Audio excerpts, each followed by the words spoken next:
Speech from Navy SEAL who killed bin Laden to Team USA sparks liberal meltdown. In a shocking act of aggression that has left the nation reeling, former Navy SEAL Robert J.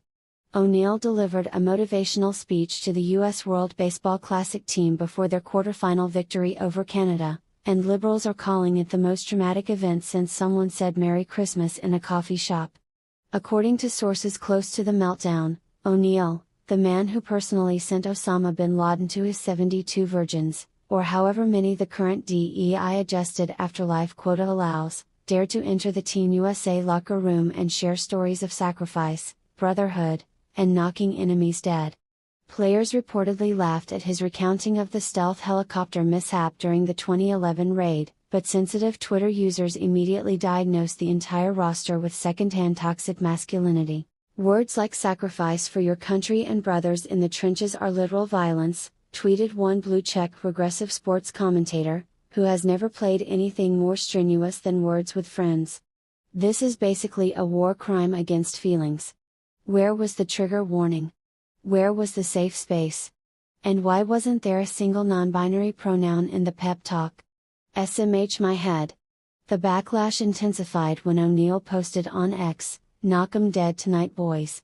Critics pounced, accusing him of promoting genocide against the letter G in informal speech and failing to include and or non-boys who identify as boys for tonight's purposes.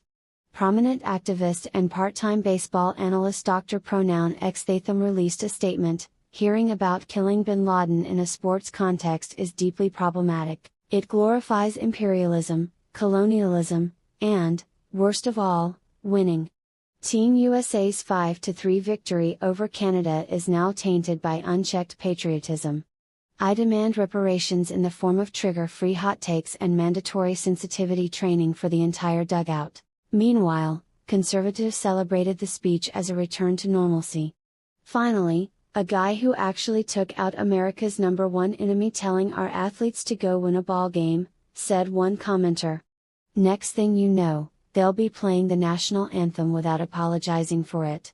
At press time, liberals were reportedly organizing a candlelight vigil outside Daikin Park to mourn the emotional casualties of hearing about real heroism, while demanding the WBC replace future motivational speakers with certified trauma-informed life coaches who specialize in gentle affirmations and participation trophies. In related news, sources confirm that O'Neill has already been booked to speak at the next Team USA game, this time with slides.